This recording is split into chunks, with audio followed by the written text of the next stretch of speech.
I knew they were in trouble the second Mitchell Crane opened his mouth at the all hands and started slinging words like blockchain redundancy and elastic synergies. Same overgelled poser who'd once called my 3:30 a.m. patch schedule legacy overkill while sipping a matcha oat milk thing he ordered like it was a spell. He hadn't been in the building 5 days and already smelled like venture capital and exit interviews. He pointed at the org chart like he was forecasting a hurricane. Said we needed new blood and leaner arteries. Translation: I was out. My name is Walter Briggs.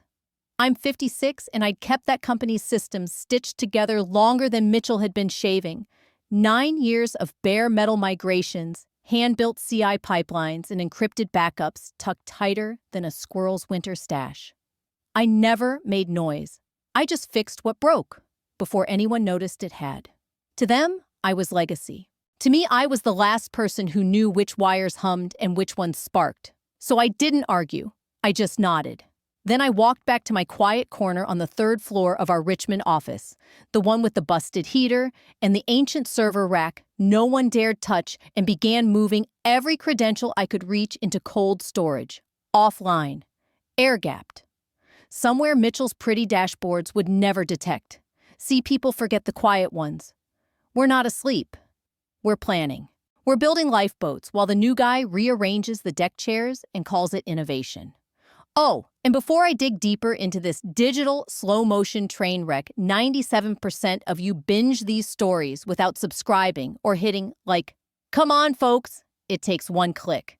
Helps this channel survive while we serve up fresh stories soaked in coffee code and corporate chaos. Anyway, Mitchell eventually brought in his own innovation team from some crypto app that collapsed faster than a folding table in a wind tunnel. He said we were shifting to zero trust. I'd been doing that since he showed up. He glided through meetings, asked questions, just confusing enough to make junior engineers sweat, but he couldn't read a bash script to save his life. By week 2, I'd started isolating auth vaults. Little things at first. AWS root keys, Jenkins tokens, SSH cert chains, only I could untangle. Not out of spite. Just smart hygiene. You wouldn't hand your house keys to a raccoon on a Thursday. And I wasn't about to be the foundation under Mitchell's paper castle. Mitchell was building his kingdom on rented land, and I wasn't about to be the cornerstone under a burning tower. One afternoon, he strutted past my desk like a startup rooster, paused just long enough to glance at my monitor. I had the terminal open, rows of redacted credential logs streaming by like a pre-launch checklist at Cape Canaveral. He grinned. Still using that old-school CLI stuff. Walter only when uptime matters. I said, eyes never leaving the screen. He chuckled like he'd scored a point. What he didn't know was I'd already begun drafting the first cleanup script, a quiet little sleeper agent designed to do absolutely nothing unless someone yanked the wrong cord. I wasn't afraid of being let go. I was afraid of what would happen after. Mitchell wasn't just reckless, he was confident and clueless, the kind of combination that turns solid infrastructure into scorched earth. And I saw the storm coming, so I made damn sure I had the only umbrella packed. The audit team rolled in the next day black Escalade startup hoodies in all the enthusiasm of a band about to drop their debut album, Disrupting Admin Ops Volume 1. There were 3 of them. One carried a MacBook loaded with AI-generated architecture diagrams. One spoke exclusively in Terraform modules. The last one called me chief like he meant it. They took one look at our infrastructure and started asking questions, not to understand, but to build a case. Mitchell introduced them like royalty. These folks helped Finostack scale to 1.2 million users. In 6 months, he beamed. He didn't mention Finostack got gutted for a GDPR breach and folded faster than a card table in a hurricane. But hey, fail fast, right?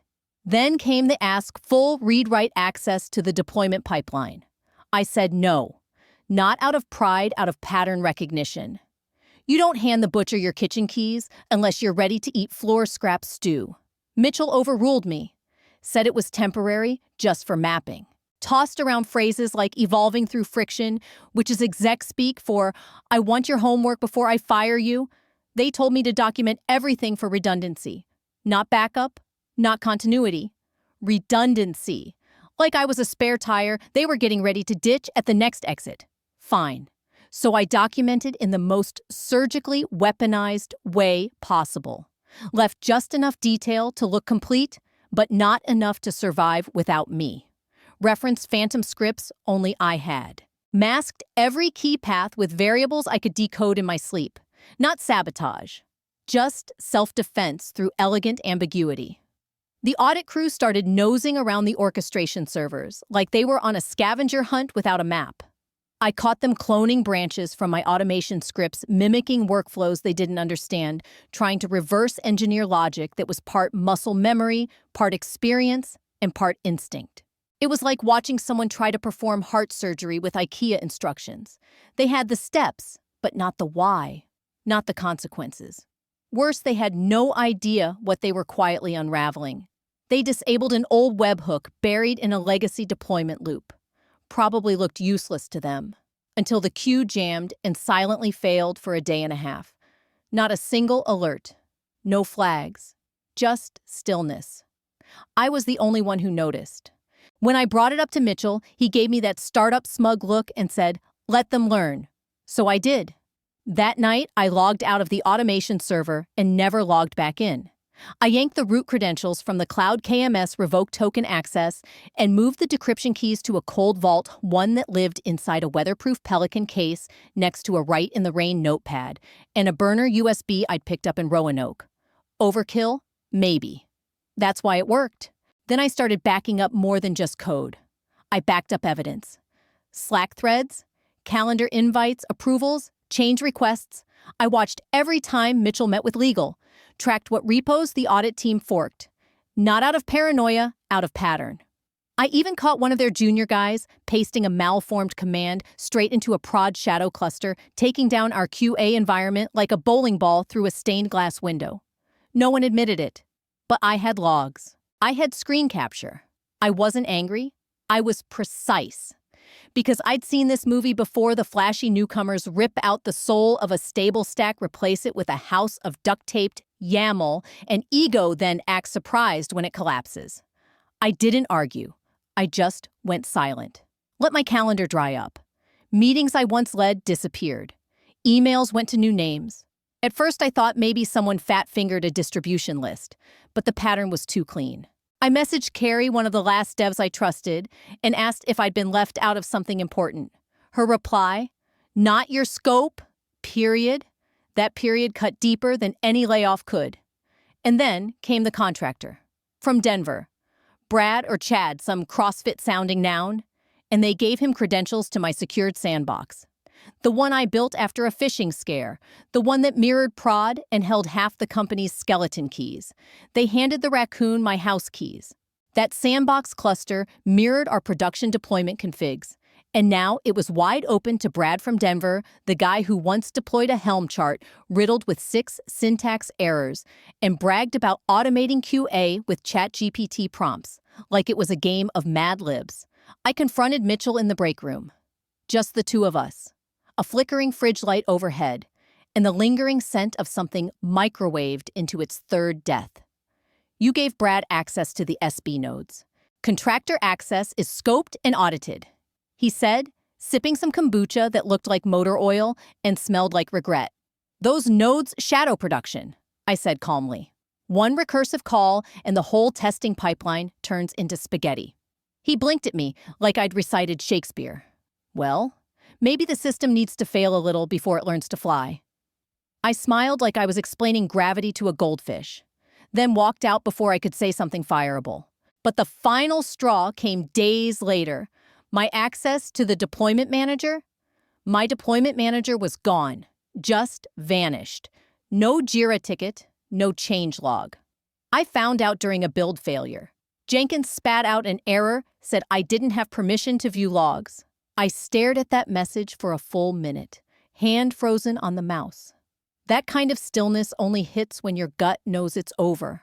Then I moved, opened my terminal, ran a script I'd written 2 years ago, back when our last CIO wanted to containerize payroll on a Raspberry Pi. 4 parts, 1 command. It purged every auto-renewal token, disabled unattended secret rotations, redirected fallback paths to a null sync, and rekeyed the vault with a new seed one that could only be unlocked with the USB key I'd stashed in my old fishing jacket. I didn't blow anything up. Not yet. I just ensured that nothing could restart itself without a human and the right key. Mitchell's fantasy of automation became a puppet show with the strings cut. I didn't say a word, just closed my laptop, drove home, and poured the quietest glass of rye I've ever sipped. Not because I was sad or mad, because I finally understood something no engineer wants to admit. Systems don't fail. People do. And when you break trust, all you've got left is protocol. At 4:57 p.m., sharp, my Slack turned gray. Channels gone. DMs erased. 8 years blinked out. If you believe the quiet heroes behind the scenes deserve to be heard, hit that subscribe button, because the next chapter is coming and you won't want to miss how the story truly unfolds. 3 minutes later, my desk phone rang for the first time since 2016. Can you come to HR? No greeting, no subject, just corporate silence before the storm. Mitchell was already in the room, legs crossed, smile rehearsed, HR folder on the table. Termination due to restructuring, they said. I just nodded. They didn't even spell my name right. A folder, a pen, and a cardboard box, like I was being evicted from my own life.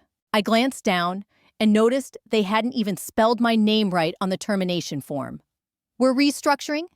Mitchell said, like he was delivering the emotional climax of a TED Talk no one asked for. You're not essential to our next chapter. No thank you. No apology, just that carefully rehearsed corporate cadence, like he was gently letting me go while stomping on the ashes of everything I'd built. I looked at him, not long enough to reward him with emotion, just long enough to truly see him. That pale startup glow from too much screen time and not enough real work, skin lit by LED dreams and slide decks. I smiled soft, razor sharp, slid my badge across the desk. Then I leaned in quiet as thunder and said just 5 words, good luck Monday. No drama, no scene, just a whisper with weight. I walked out, took the elevator like it was counting down to ignition. My box held a cracked USB fan, 2 half-dead Sharpies, and a faded sticky note that simply said, check backups twice. I almost laughed. By 6:12 p.m., I was home. By 6:18, the script was live. I'd named it Reaper.ch, written it during Mitchell's first week, tucked in a ghost repo no one ever found. 1 commit, 0 watchers, no readme. It didn't delete anything.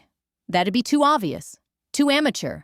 No, it disconnected orchestration points from the CI/CD pipeline, flushed cloud cache keys, triggered a full vault rekey with auto unseal disabled, redirected logging paths to an unregistered subnet labeled compliance.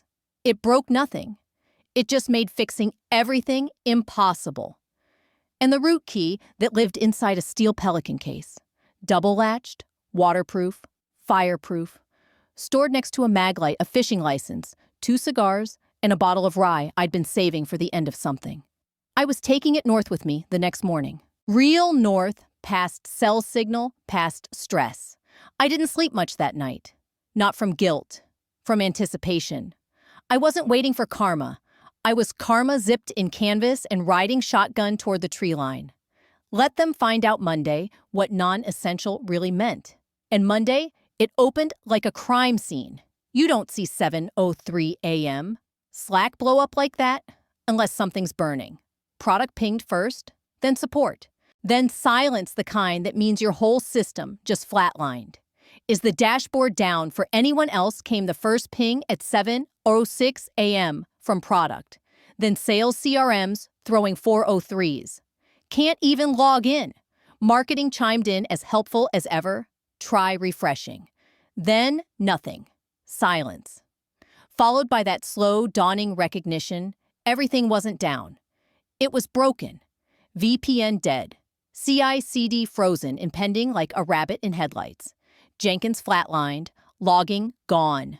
Containers. DOA. Internal GET requests. Fun to 03s across the board, like the system suddenly developed a dairy allergy to traffic. Mitchell apparently strolled in around 8:15, still high on the fumes of his big Friday win. Heard he passed a cluster of junior engineers hunched over their monitors and said something like, "It's just a credentials cache. Flush and reset." Brave words for a man about to need clean pants. Flush they did. Reset they tried. Nothing. Then someone tried rebooting the backup pipeline. Fatal authentication error. Vault access denied. Encryption keys nowhere to be found.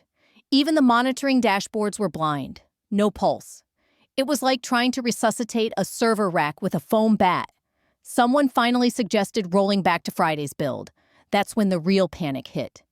There was no signed-off Friday build. Mitchell had overridden QA protocols to push a hotfix muttering something about agile means friction. Well, friction can start fires, and they were sitting in a bonfire. Eventually, someone cracked open the disaster recovery runbook.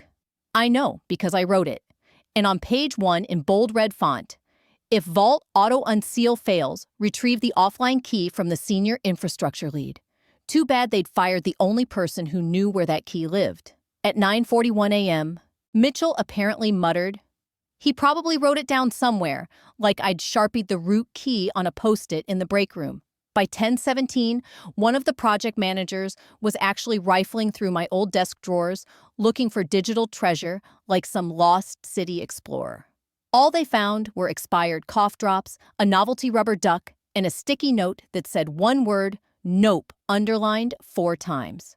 A junior engineer tried brute forcing the vault using default string combos.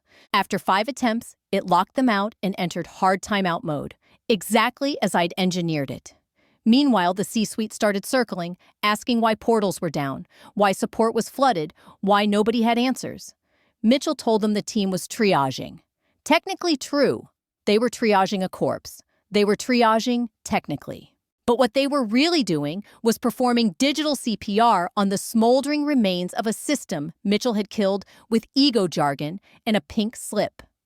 Meanwhile, I was 2 miles past cell reception, parked on the porch of a cedar cabin I'd built with my brother back in EO3, sipping gas station coffee from a chipped mug, watching a trout leap clean out of the lake, like it had just heard the company's quarterly update.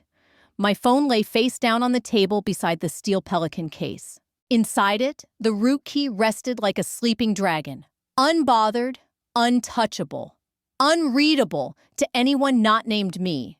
They weren't just locked out of the system. They were locked out of the map that told them where the system was.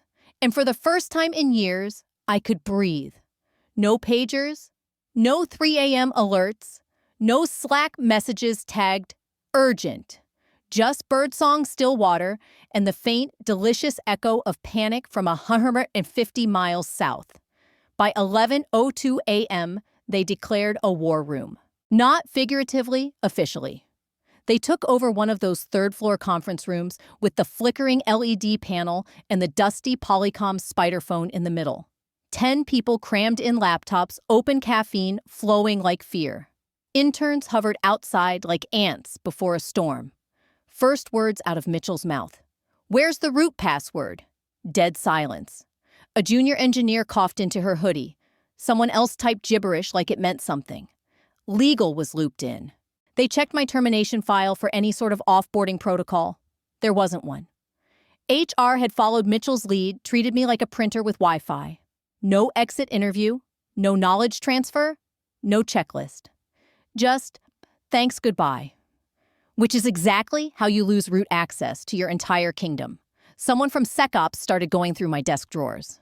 Found 2 busted USBs, a die-cast Camaro from a trade show, and a cocktail napkin with a Linux ASCII cow and the phrase "moo privileges" scribbled on it. That had been a joke from a holiday party 4 years back. Ironically, they took it seriously. Then came the brute force attempts. Heard they tried everything: fake kids' names, pet names. I never had birth dates from a spreadsheet, even code names from dead projects. No dice. The vault didn't just deny them. It punished them. After 10 failures, it triggered a hard lockout with a redirect to a looping GIF of Nicolas Cage blinking slowly. My final touch. Because if you're going to burn a bridge, you might as well leave fireworks on the railing. The vault still unreachable. CRM dead as disco. I heard later that the CEO missed his keynote at a summit in Miami, let out a string of curses loud enough to make a waiter drop a tray, then book the next red-eye to New York. He landed before sunset. That's how deep the fire ran. By 1:43 p.m., I had 37 missed calls. 5 from Mitchell, 14 from an unlisted number probably legal. The rest a grab bag of nervous middle managers who'd never once remembered my name until their dashboards started throwing errors. I didn't answer a single one. Not because I was bitter, not even angry. I just happened to be mid-cast flicking a hand-tied lure across the surface of a lake, so still it looked like glass. My folding chair was planted firm in the dirt, thermos full of dollar store coffee. An old AM/FM radio humming Credence, like it finally understood my mood. Cell signal, 0. Even if I had wanted to help, which I didn't, they would have had to hike 2 miles into pine country and beg under a sky full of bird calls. And let's be honest, Mitchell wouldn't last 20 minutes without a power outlet and someone to nod at his buzzwords. They weren't dealing with system failure anymore. They were facing abandonment, infrastructure without a steward, no anchor, no institutional memory, just a ghost with a tackle box and no interest in being summoned.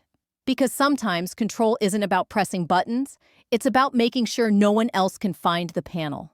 By Tuesday morning, I heard Mitchell was cracking. His deodorant had tapped out. He walked into the 9 a.m. status meeting looking like gravity had just become a suggestion. Hair damp collar wilted. Either he'd panic showered or slept on a panic pillow. They'd moved the meeting to the innovation lab, which of course had fake turf on the floor and a whiteboard that now read, "In Furious Red Expo." The CTO tried to ease into things. "Let's get a restoration update." That's when Mitchell snapped. She never documented the root credentials he barked in front of legal operations and 2 interns trying to disappear into their moleskins. The silence that followed wasn't awkward. It was surgical, like someone pulled the plug on the oxygen tank and everyone waited to see who'd gasp first. Legal blinked. "Are you saying no one else had access?" Mitchell fumbled to reframe it, but the truth had already detonated. I was the only one, always had been, because when you trust one person to build your cathedral, you better know where they keep the keys to the altar. The holy relics. Legal left the war room with laptops open and looks that screamed non-compliance audit louder than any spoken word. Back in the engineering, Slack people were unraveling. Somebody unearthed an old onboarding doc I wrote back in 2019. Buried deep in it was a section labeled Escalation Protocols in the absence of Walter Briggs. It had one sentence: "Don't let it come to this." By noon, I had a text on my personal phone. Came from Jonah, a junior sysadmin I'd mentored years ago. Bright kid, loyal, too sharp to still be stuck in that mess. "We're screwed. Please come back." They don't know what they're doing. I stared at it. 10 minutes, then 20. Finished cleaning the rainbow trout I'd caught just after sunrise. Finally, I replied with a single fishing pole emoji. No words. Didn't need them. Jonah didn't respond. Didn't have to. That little icon said everything. I wasn't off the grid. I was in control of the grid. The guy they'd erased from the org chart now held more practical power than their entire DevOps roster combined. They didn't fire me. They freed me. And now? Now they were drowning in the river. I used to dam with a Post-it and a cron job. Mitchell was unraveling. Legal was circling. The engineers were whispering prayers to a ghost they deleted 3 days too soon. Me, I had fish to clean. In a sky so wide, it made VLANs look like chalk drawings in the driveway. Let them panic. I was no longer on call. At 7:42 p.m., my phone buzzed with a number from a Northern Virginia area code I didn't recognize. Voicemail. "Hey, Walter. It's Jonathan. CEO. Look, we've had some challenges this week. We'd like to bring you back consulting basis. 6-month retainer, competitive rate. Just give me a call." Okay. He sounded like a man trying to chew glass and sound grateful at the same time. I didn't call back. Not at 7:43, not at 8:00. Even when a second voicemail came in, full of "we value your contributions," and we're rethinking our structure lines that felt like recycled LinkedIn fluff. I let it sit, let it breathe, let him sweat in that ergonomic chair while I cracked a beer and watched the moon shimmer over the lake, like it knew exactly how this would end. At 10:03, out of pure curiosity, I opened LinkedIn. Mitchell's title had changed. Strategic Consultant Internal Transition Project. HR speak, for we're quietly launching this guy into the sun while we patch the crater he left behind. Unapproved changes, careless credential handling, and of course terminating the only person who actually knew how to run the infrastructure. No press release, no farewell cake, just gone. Mitchell got vaporized by his own Zero Trust initiative. Poetic justice served cold. At 8:03, the next morning hours after the CEO's desperate call, I finally replied. Already consulting, I wrote. For someone who backs up both systems and people, no thanks. No counteroffer. Then I attached a photo, taken fresh that morning on my porch. The cabin bathed in early sunlight, the lake glowing orange, a fishing rod leaning against the railing in dead center, my unopened pelican case still sealed tight, still holding the keys to their broken kingdom. The picture said everything. Not a threat, not a flex, just a reminder I still had what they didn't. Not just the keys, the trust, the respect, the foresight to treat people like infrastructure critical, irreplaceable. No reply came, no apology, no concession, just silence. Which was fine. By that point, I wasn't holding a grudge. I was holding a contract from a lean cybersecurity firm that asked good questions, paid on time, and sent me coffee instead of kombucha. A place that didn't need an audit team to understand my worth. My old job was desperately clawing back its lifeline. Too bad I'd already cut the cord and let it drift quietly into the deepest part of the lake. 2 weeks later, I sat through a virtual onboarding with a company that actually spelled my name right in the welcome email. They sent me a hardware token, a hoodie that actually fit, a handwritten note that said, "Thanks for trusting us. Remote, respected, well paid." No bullshit. Midnight Slack pings about cranky Jenkins. Just clean architecture, clear expectations, managers who understood the difference between delegation and abdication. They didn't ask me to rebuild Rome overnight. They asked me where not to build Rome in the first place. Smart people. People who understood the cost of lost institutional memory and weren't eager to repeat history with shinier tools and louder jargon. Meanwhile, back at the old circus, their product launch slipped. Not a day or two, 3 weeks. The board spun it as a strategic pause. Inside, chaos. Clients walking, one enterprise account froze a multi-year renewal. Rumor had it, the CTO spent an entire Sunday trying to resuscitate a backup pipeline with Google Bard and bourbon. Mitchell gone. Erased from the org chart like a blemish on a wedding photo. No farewell post, no LinkedIn goodbye, just gone. No LinkedIn flurry, just a sterile internal email titled Leadership Restructuring Announcement.